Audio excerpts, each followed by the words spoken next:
சமூக சொந்தங்களுக்கு வணக்கம். மீண்டும் மற்றொரு காணொலியில் உங்களை சந்திக்கின்றேன். இந்த காணொலியில் பார்க்க இருக்கின்ற விடயம் காசா முழுவதும் நடவடிக்கைகள் தொடர்வதாக இஸ்ரேல் ராணுவம் தெரிவிப்பு. ஐநா மனித உரிமை அமைப்பு ஊழியர்கள் உட்பட 9 பேரை கைது செய்த ஹவுதி கிளர்ச்சியாளர்கள். உக்ரைனுக்கான ஆதரவை வலியுறுத்தி பைடனும் மேக்ரோனும் டி-டேயில் அறைகூவல். உக்ரைன் போரில் நேரடி ஈடுபாடு, பிரித்தானியாவிற்கு எதிராக சபதம் செய்த புடின். இவை பற்றித்தான் விரிவாக பார்க்க இருக்கின்றோம். வாங்க காணொலிக்குள் போகலாம். காசா முழுவதும் நடவடிக்கைகள் மீண்டும் தொடர்வதாகவே இஸ்ரேல் ராணுவம் கோருகின்றது. குறிப்பாக கிழக்கு ஃப்ரேஜ் மற்றும் கிழக்கு டெய்ரல் பாலாவில் துருப்புக்கள் தங்கள் நடவடிக்கைகளை தொடர்வதாக இஸ்ரேலிய ராணுவம் கோருகின்றது. அந்த பகுதிகளில் டசன் கணக்கான ஹமாஸ் அமைப்பினர் அளிக்கப்பட்டதாக இஸ்ரேல் ராணுவம் கோருகின்றது. மேலும் விமானப்படை, ராக்கெட் மற்றும் துப்பாக்கி குழுவின் தளபதிகளை ஒழித்துவிட்டதாகவும் கோருகின்றது. இதனால் காசா பகுதி முழுவதும் தங்களது நடவடிக்கைகள் மீண்டும் தொடர்வதாகவே இஸ்ரேல் ராணுவம் மீண்டும் வலியுறுத்தி வருகின்றது. குறிப்பாக மத்திய காசாவில் கடந்த நாளில் இஸ்ரேலிய பராட்ரூப்பர்கள் ஹமாஸ் இலக்குகளுக்கு எதிராக செயல்பட்ட படைகளுடன் இணைந்ததாகவும் தெற்கு ரஃபா பிராந்தியத்தில் ராணுவம் உளவுத்துறை சார்ந்த நடவடிக்கைகள் என்று விவரிக்கப்படுவதை தொடர்கின்றது என்றும் இஸ்ரேல் ராணுவம் கூறுகின்றது. இதன்போது சுரங்கப்பாதைகள் மற்றும் அதனை அண்டிய பிரதேசங்களில் ஏராளமான ஆயுதங்களை கண்டுபிடித்து வருவதாக இஸ்ரேல் ராணுவம் கூறினாலும் ஹமாஸ் தரப்பு இது தொடர்பான தகவல்களை வெளியிடவில்லை என்றுதான் கூற வேண்டும். இதற்கிடையில் ஐநா மனித உரிமைகள் அமைப்பைச் சேர்ந்த ஊழியர்கள் உட்பட 9 பேரை ஹவுதி கிளர்ச்சியாளர்கள் கைது செய்திருக்கின்றார்கள். இஸ்ரேல் ஹமாஸ் இடையிலான போரில் ஏமன் நாட்டைச் சேர்ந்த ஹவுதி கிளர்ச்சியாளர்கள் பலஸ்தீனத்திற்கு ஆதரவு தெரிவித்து வருகின்றார்கள். காசா மீது இஸ்ரேல் நடத்தி வருகின்ற ராணுவ தாக்குதல்களுக்கு எதிர்ப்பு தெரிவிக்கும் வகையில் செங்கடலில் பயணிக்கின்ற இஸ்ரேல் ஆதரவு நாடுகளின் சரக்கு கப்பல்கள் மீது தாக்குதல் நடத்துகின்றார்கள். இதற்கு பதிலடியாக ஏமனில் உள்ள ஹவுதி கிளர்ச்சியாளர்களின் முகாம்களை குறிவைத்து அமெரிக்கா வான்வெளி தாக்குதல்களை நடத்தி வருகின்றது. ஹவுதி கிளர்ச்சியாளர்களுக்கு பொருளாதார ரீதியாக அழுத்தம் கொடுக்கும் வகையில் அவர்களின் வருவாய் ஆதாரங்களை அமெரிக்க அரசு தடை செய்துள்ளது. மேலும் ஏமன் அரசுக்கு $1.5 பில்லியன் மதிப்பிலான பொருளாதார உதவிகளையும் அமெரிக்கா செய்துள்ளது. இந்நிலையில் ஐநா மனித உரிமைகள் அமைப்பைச் சேர்ந்த ஊழியர்கள் உட்பட 9 பேரை ஹவுதி கிளர்ச்சியாளர்கள் கைது செய்துள்ளதாக தகவல்கள் வெளியாகியுள்ளது. கைது செய்யப்பட்ட அனைவரும் அங்குள்ள நிவாரண குழுக்களைச் சேர்ந்த ஊழியர்கள் என்று கூறப்படுகின்றது. இந்த கைது நடவடிக்கைக்கான காரணம் வெளியாகவில்லை என்றும், மேலும் இதுகுறித்து ஐநா தரப்பில் இதுவரையில் அதிகாரப்பூர்வ அறிக்கை வெளியிடப்படவில்லை என்பதும் குறிப்பிடத்தக்கது. இதற்கிடையில் பலஸ்தீன் அரசை அங்கீகரிப்பதற்கு ஜெர்மனியர்கள் ஆதரவாக இருப்பதாக கருத்து கணிப்பு ஒன்று வெளியாகியிருக்கின்றது. ஒரு புதிய ஜோஹோவ் கணக்கெடுப்பான சுமார் 40% ஜெர்மனியர்கள் பலஸ்தீனத்தை அங்கீகரிக்க வேண்டும் என்று கூறியிருக்கின்றார்கள். அதே நேரத்தில் 27% பேர் அத்தகைய நடவடிக்கைக்கு எதிரானவர்கள் என்று கூறியுள்ளார்கள். சுமார் 33% பேர் உறுதியாக தெரியவில்லை என்று கூறியுள்ளார்கள். காசாவில் இஸ்ரேலின் ராணுவ தாக்குதலை பெரும்பான்மையான ஜெர்மனியர்கள் ஏற்கவில்லை என்றும் 51% பேர் இஸ்ரேல் மீதான ஐரோப்பிய ஒன்றிய பொருளாதார தடைகளை ஆதரிப்பதாகவும் கூறியுள்ளார்கள். ஜெர்மனியர்களில் 26% பேர் மட்டுமே அத்தகைய நடவடிக்கைகளை எதிர்த்தனர். அதிபர் ஒலாஃப் ஷோல்ஸின் மத்திய இடது தாராளவாத கூட்டணி அரசாங்கமானது பலஸ்தீனத்தை முறையாக அங்கீகரிப்பதற்கான அழைப்புகளை பல முறை நிராகரித்தது. இது சரியான நேரம் அல்ல என்றும் கூறி வருகின்றது. இந்த வார தொடக்கத்தில் ஸ்லோவேனியா பலஸ்தீனிய அரசை அங்கீகரித்தது. ஸ்பெயின், நோர்வே மற்றும் அயர்லாந்தை தொடர்ந்து கடந்த மாதம் பலஸ்தீனிய அரசை முறையாக அங்கீகரித்திருக்கின்றது.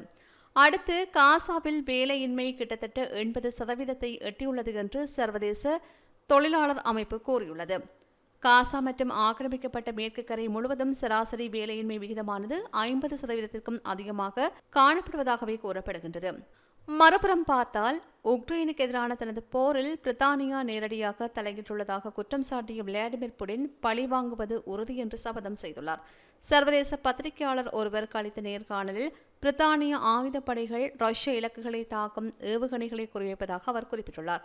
பிரித்தானியாவின் எதிரிகளுக்கு சக்தி வாய்ந்த ஆயுதங்களை விநியோகம் செய்து பழி தீர்க்க தம்மால் முடியும் என்றும், உக்ரைனுக்கு தொலைதூர ஏவுகணைகளை வழங்கும் மேற்கத்திய நாடுகளுக்கு இது பொருந்தும் என்றும் கூறுகின்றார். அது மட்டுமன்றி ரஷ்யாவின் நிலைகளை குறிவைக்க அமெரிக்காவும் பிரான்சும் தனது ஆயுதப்படைகளை பயன்படுத்துவதாக புடின் குற்றம் சாட்டியுள்ளார். மேலும் ரஷ்யாவின் இறையாண்மை மற்றும் பிராந்திய ஒருமைப்பாடு அச்சுறுத்தலுக்கு இலக்கானால் அணு ஆயுதங்களை பயன்படுத்துவேன் என்றே அவர் மீண்டும் மிரட்டல் விடுத்துள்ளார். உக்ரைன் வீரர்கள் தொடர்பில் தமக்கு தெரியும் என்றும், தொலைதூர ஏவுகணைகளை பயன்படுத்தி அவர்களால் தனித்து தாக்குதல் தொடுக்க முடியாது என்றும், அதற்கான அடுத்தடுத்த நிலைகள் என்ன என்பது தமக்கு தெரியும் என்றும், இந்த பின்னணியில் கண்டிப்பாக மேற்கத்திய நாடுகளின் ஈடுபாடு பதிவாகியுள்ளது என்று புடின் குறிப்பிட்டுள்ளார். இந்த ஆயுதங்களை வழங்கியவர்களால் மட்டுமே அதற்கான வழிமுறைகளை உருவாக்க முடியும் என்றும் புடின் விளக்கமளித்துள்ளார். ATACMS என்றால் அமெரிக்கா அதில் ஈடுபட்டிருக்கும் என்றும், ஸ்டார்ம் ஷேடோ என்றால் அதில் பிரித்தானியா ஈடுபட்டிருக்கும் என்றும் புடின் குறிப்பிட்டுள்ளார். இதேவேளை அமெரிக்க ஜனாதிபதி ஜோ பைடன் 2ஆம் உலக யுத்தத்தை உக்ரைன் மீதான ரஷ்யாவின் படையெடுப்பையும் தொடர்படுத்தி கருத்து வெளியிட்டுள்ளார். பிரான்சின் நோமண்டி தரையிறக்கத்தின் 80 வருட நிகழ்வில் உரையாற்றிய அமெரிக்க ஜனாதிபதி ஜோ பைடன் உக்ரைன் மீதான ரஷ்யாவின் படையெடுப்புடன் 2ஆம் உலக யுத்தத்தை ஒப்பிட்டு கருத்து வெளியிட்டுள்ளார். நோமண்டி தரையிறக்கத்தின் போது உயிரிழந்த 9,388 அமெரிக்க படையினரின் உடல்கள் புதைக்கப்பட்டுள்ள பகுதியிலிருந்து உரையாற்றிய பைடன் உலகில் ஜனநாயகம் மீண்டும் அச்சுறுத்தலுக்கு உள்ளாகியுள்ளது என்று குறிப்பிட்டுள்ளார். உக்ரைன் விவகாரத்தில் மேற்குலகின் நடவடிக்கைகளை சர்வாதிகாரிகள் உன்னிப்பாக அவதானிக்கின்றார்கள் என்றும் அவர் தெரிவித்துள்ளார். உக்ரைனில் என்ன நடக்கின்றது என்று உலகின் சர்வாதிகாரிகள் உன்னிப்பாக அவதானித்துக் கொண்டுள்ளார்கள். நாங்கள் ரஷ்யா உக்ரைன் மோதலிலிருந்து விலகி ஓடமாட்டோம். அவ்வாறு செய்தால் உக்ரைன் அடிமைப்படுத்தப்படும் என்றும் பைடன் தெரிவித்துள்ளார். அத்துடன் மாத்திரம் அது முடியாது, உக்ரைனின் அயல் நாடுகள் அச்சுறுத்தப்படும் என்றும் அவர் குறிப்பிட்டுள்ளார். ஐரோப்பா முழுவதும் அச்சுறுத்தலுக்கு உள்ளாகும் என்றும் பைடன் தெரிவித்துள்ளார். ரஷ்ய ஜனாதிபதி மீது நேரடி தாக்குதலை தொடுத்துள்ள பைடன் அவரை கொடுங்கோலன் என்றும் குறிப்பிட்டுள்ளார். இதேவேளை அமெரிக்காவும் அதன் கூட்டாளிகளும் குனிய மாட்டார்கள் மற்றும் சுதந்திரத்திற்காக நிற்கும் என்று மாஸ்கோவிற்கு ஒரு செய்தியை அனுப்பினார். நாங்கள் சென்றால் உக்ரைன் அடிபணிந்துவிடும், அது அங்கு முடிவடையாது என்றும் பைடன் கூறியிருக்கின்றார். உக்ரைனின் அண்டை நாடுகள் அச்சுறுத்தப்படும், ஐரோப்பா முழுவதும் அச்சுறுத்தப்படும் என்றும் அவர் தெரிவித்தார். அத்துடன் ரஷ்ய ஜனாதிபதி விளாடிமிர் புடினை ஆதிக்கத்திற்கு வளைந்த கொடுங்கோலன் என்றும் விவரித்துள்ளார். போராடுவதற்கும் இறப்பதற்கும் மதிப்புள்ள விடயங்கள் உள்ளன. சுதந்திரம் மதிப்பிற்குரியது, ஜனநாயகம் மதிப்பிற்குரியது என்றும் பைடன் கூறியிருக்கின்றார். இதேவேளை உக்ரைனிய மக்களின் துணிச்சலுக்கு நன்றி, நாங்கள் இங்கே இருக்கின்றோம், நாங்கள் பலவீனமடைய மாட்டோம் என்று மேக்ரோன் கூறினார். எங்கள் கண்டத்தில் போர் திரும்புவதை எதிர்கொள்கின்றது. வரலாற்றை மீண்டும் எழுதுவதற்கு எல்லைகளை வலுக்கட்டாயமாக மாற்றுவதற்காக கூறுகின்றவர்களை எதிர்கொள்கின்றோம். இங்கு இறங்கியவர்களுக்கு நாங்கள் தகுதியானவர்களாக இருப்போம் என்றும் அவர் கூறியிருக்கின்றார். இவை அண்மையில் வெளியான செய்திகளின் தொகுப்பாக காணப்படுகின்றன. செய்திகள் பற்றி உங்களுடைய கருத்துக்களை கீழே இருக்கும் கமெண்ட்ஸ் பக்கத்தில் மறக்காமல் பதிவிடுங்க. மீண்டும் மற்றொரு காணொலியில் உங்களை சந்திக்கின்றேன். நன்றி. இது போன்ற பல செய்திகளை தெரிந்து கொள்ள நம்முடைய சமூக மீடியா யூடியூப் சேனலை சப்ஸ்கிரைப் செய்து அருகில் உள்ள பெல் பட்டனை கிளிக் செய்யுங்கள்.